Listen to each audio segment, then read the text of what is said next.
Hello and welcome to the Wedding Chit Chat podcast. If you're planning your wedding and feeling overwhelmed, grab a drink and keep listening. We'll be sharing all you need to know to give you the confidence to seamlessly plan your own wedding. Welcome back to the Wedding Chit Chat podcast. You are here with Natalie and Lauren. Today we are discussing some of the DMs that came through on Instagram from brides to be. Yep. We're assuming they're all brides. I don't know. Yeah. Others. I think they were. Yeah. So some brides have sent through some topics and questions that they have that they want our advice on. Thank you so much for sending these through. And if there are any others, send them through as well. We're always happy to answer and help out where we can. Cool. So yeah, let's get into it. So first one is, who do I invite bridal dress shopping? So they say, my mother-in-law has kind of invited herself to go dress shopping with me for the first time, along with my own mum. I don't know if I feel comfortable with her being there. Who normally comes to a fitting? How can I gently let her know not to come? Okay. So obviously this bride would be feeling like she doesn't want to let her mother-in-law down. She doesn't want to upset her. And maybe her mother-in-law also doesn't have any girls. So like maybe she'll never go dress shopping. Yeah. So maybe she's also dealing with that as well. The bride, like to take that on is like, if you haven't imagined your mother-in-law being there, like it is a lot to put that pressure on you. Look, in my opinion, I would invite her to like a second fitting or something.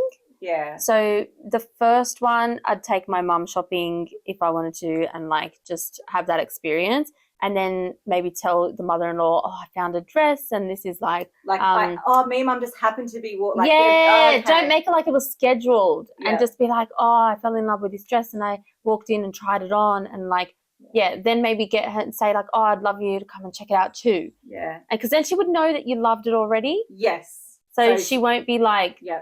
Because do you know what hasn't been said here? I just wonder if she might not be, or she might be a bit opinionated or not the most supportive in some ways, because you want to make sure that you've got good people, supportive people. Yeah, definitely. If you know that her opinion's not going to be, it could be honest. It could be honest.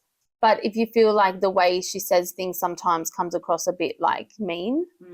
Like that's and hurtful. That's what I read maybe. A little bit into that. Okay, yeah. Maybe, I don't know. Yeah. So if you feel like you just don't want her there at all and like not even at the second or whatever, just pretend that like you just stumbled into a shop and put a deposit on it and it's done. Yeah, and then you could jokingly, you're going to have to wait until the wedding. Yeah, that's it.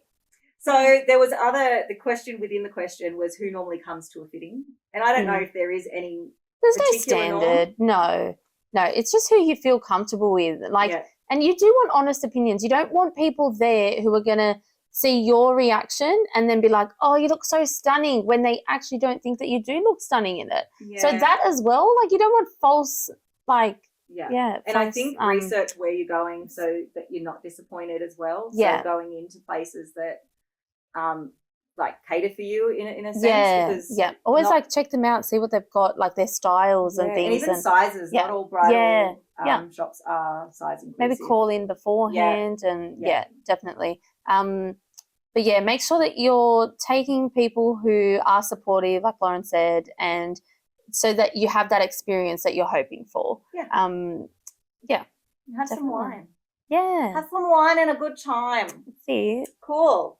So the next one, is it rude to invite a bunch of people to the ceremony but not everyone to the reception? Well, yes. Rude. Look, I agree with Lauren. I would find that rude. Yeah. If we were just invited to ceremony and not reception, where I understand where ceremony is the most important part. I get that. Yeah. But like the wedding itself is a celebration. So even the after party, the reception, it's like we still want to have a great time and like be there and take photos. And so I feel like being asked to just come to ceremony because maybe your reception venue doesn't hold everyone. Oh, look. Like, no. There's, I find that rude. Like if I was just invited to ceremony, it's like, well, then pick a bigger venue. Yeah. If you or want don't us invite there, them to the ceremony, like, then. yeah, or don't invite us to the ceremony or at have a all. live Yeah. stream for those that can't attend. No, I'm not going to watch it. I'm not going to watch it. Okay. But like that's less rude than saying get dressed and come down and watch me get married, but I'm not going to engage with you at any point. And yeah, because after ceremony, you're pretty much taking like a couple of photos and you're gone. yeah. You're not hanging around. Yeah. I mean, if So there is that cocktail period, then I guess you can, but you're not really going to get valued time. And do they still expect a gift? Yeah, right. No way. My advice is if you can't invite someone to the reception, don't invite them to the ceremony. That's my advice. And don't say, Sorry. our venue doesn't hold, like, we've only got a limited number of space, because you chose the venue. And if the people mattered to you, you would have chosen a bigger venue because you couldn't fit them all in there. I'm trying to see the other side to this, and I can't. Like, I agree. Because how would you feel if you were on the other end? That's the thing. You know, that's how I always picture it. Like, how would I feel if I got an invite and it says ceremony, and then what would you even say for reception? Yeah. Like, nothing? No. No. Don't do it. No. Don't do it. Or have like a backyard party. What I have seen is this is a wedding that's coming up, so I can't give like too much like info on. But the mother of the bride has invited a few of her friends that she wanted at the wedding. Right. She has invited them the day before to the venue to have like a celebration dinner type of thing. The mum, not the the couple. mum. Yeah. So like the couple are like then like it's for the mum's friends to come and celebrate. Like mum and dad are paying for the wedding. Yeah, and because like the couple, and the couple like want to please their parents, and they want those people to celebrate, but not on the wedding day. So look, I find this really weird, and I don't know how we're going to navigate it exactly on the day, because those same guests that are coming the day before are able to come to ceremony on the wedding day and cocktail hour, but then they have to be off the property, and the reception is at the same property. So they're going to see the tables and chairs set up. Yeah. They're going to leave after ceremony, and then the rest of the wedding party who stayed there for the ceremony as well is going to stay. Do you know the only way I can see this being okay is if everyone that they've invited does an RSVP and there's an extra 4 seats or however many to satisfy those people, because there's like 30 people on. So 30 people after ceremony will have cocktail hour and then be off-site, and then the rest will go and have a dinner. I find it really weird, but because they're the mum's friends, she may have said, but we're going to have dinner the day before, and we can't cater for you on the day for the dinner. It's just weird. I mean, look, it is weird. They might be able to make it work. It's the first time I've had to deal with this. You're planning this one? Yes. No, I'm coordinating this one. Okay. So it is going to be hard to navigate, I think, because if people come up to me and say, we couldn't find our name on the seating chart, I'm going to have to be like, were you one of the ones who were staying? Yeah. Or like, I hope it's very clear to them. Yeah, but do you know what? People are assholes, and they will sometimes, even though they haven't RSVP, they will. I've had where I've been emceeing a reception and it's all allocated seating. Of course, everyone's got the seating charts, and then like everyone's in, and then extra people are trying to look for their seats, and then we ask them, and then it's realised that they've not. Yeah. I'm like, how do you show up? How do you just show up and expect to see? So I think out of 30 people, I'd say, especially if they've had a couple of drinks at cocktail hour, they're feeling a bit frisky. They might ask. Let's try it out. Let's just grab a seat from the ceremony and put it in. Yeah. Okay. So that's coming up. Look, it may work perfectly fine, because maybe the mum made it real clear. Yeah. Like you're here for the dinner the night before, and then that's it. Yeah. I'll be like, who's there for the dinner the night before? Yeah. Anyway, so that's strange, but if it works, it works. Yeah. I like the unusual, but that just does seem a bit rude. Next is I want my stepdad to walk me down the aisle. He's the one that's pretty much raised me, but my birth father will be there too. We've only reconnected recently, and I don't want to hurt his feelings. What can I do? Oh, okay. So, look, I think you would have seen this a lot. Yeah, you would have dealt with this a lot when finding out who's going to walk the bride down and things like that at ceremonies. Yeah.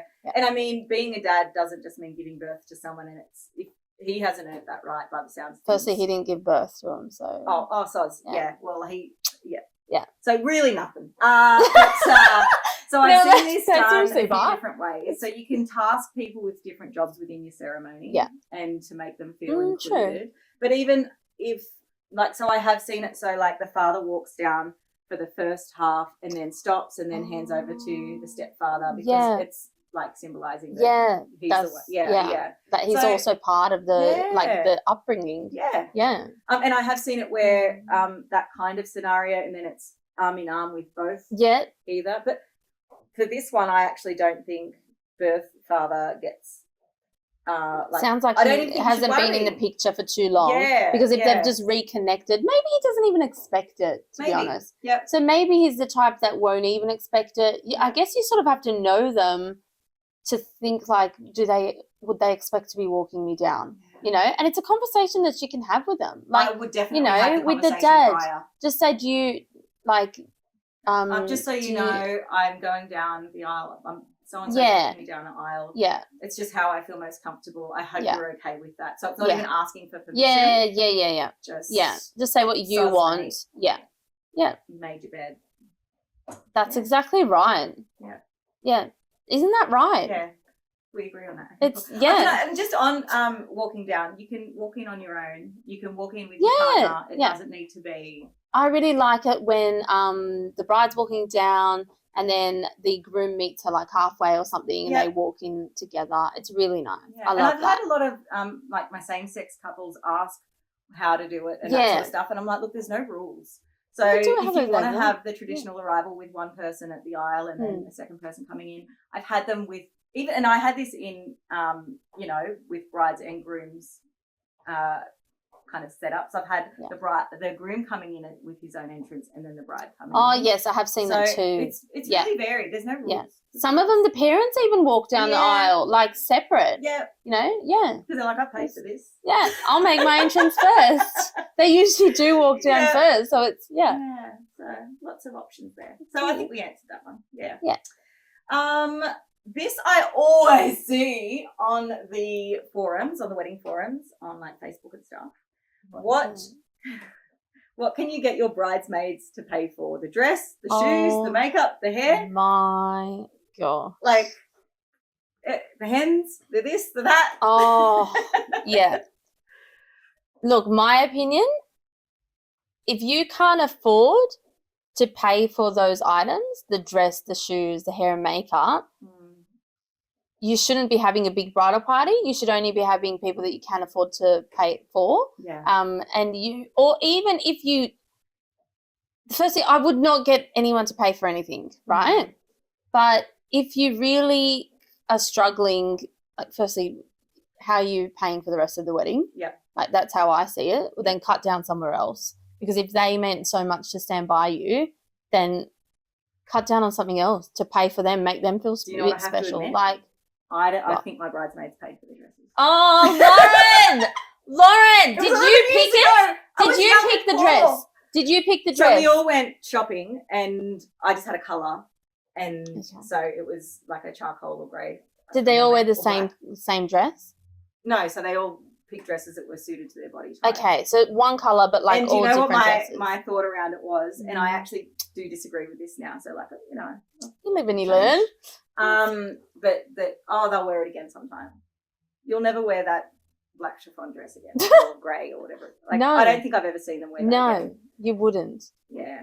Or sometimes you might. Like, there's some nice ones from Shona Joy, and there's nice ones from, like, there's some that aren't like bridesmaidy. Yeah.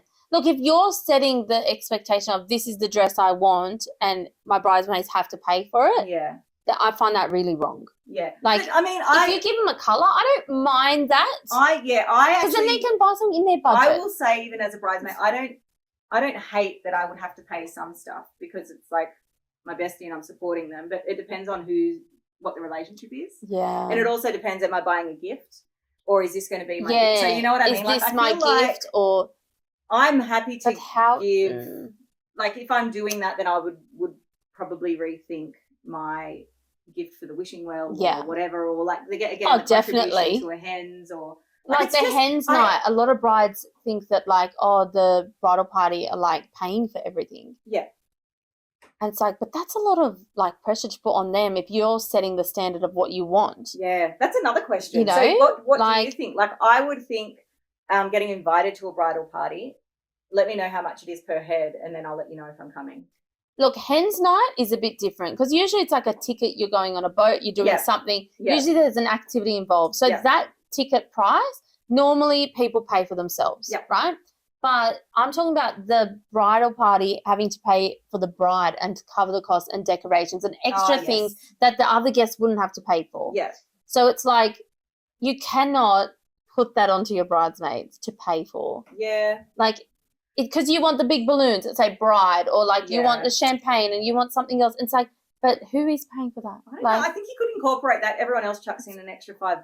You could do that. Yeah, you could do that. Yeah, yeah. But like, it shouldn't just be on the bridal party because like they're the bridal party, they're organising it. Well, here's the other thing. Like sometimes it's always the bridesmaid, never the bride. Like, why should that person always be expected to?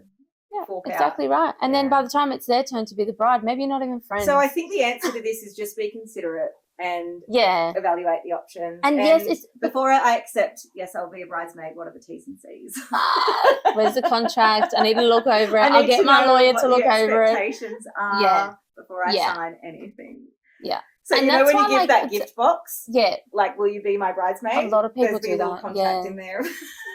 Please sign this and post it in the mail to me at a later date. Get it stamped. Yeah, look, I personally wouldn't get them to pay for anything. Yeah.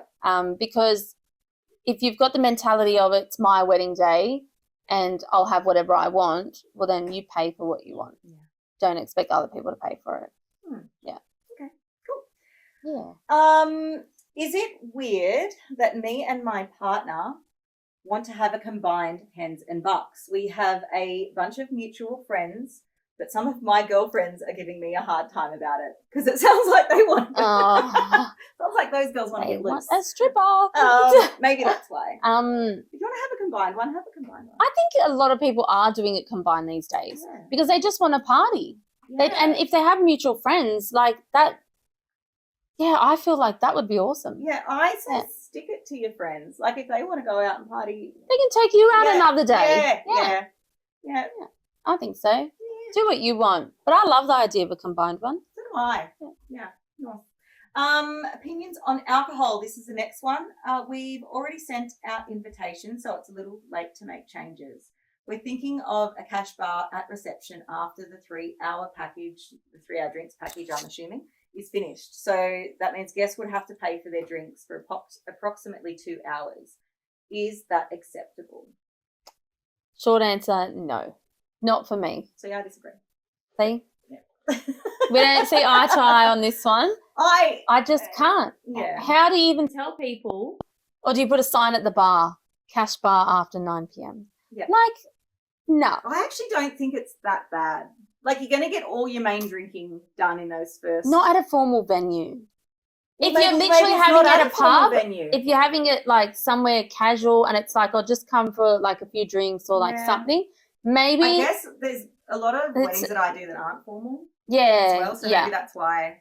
I mean, I've had my like fair share of like backyard sort of weddings that I've planned, and they just tell guests to BYO their drinks. So that's okay. Yeah. But like to ask them to pay for it on the night, like what do you put on the invite? Like cash bar as well, so bring your cash along. I don't know.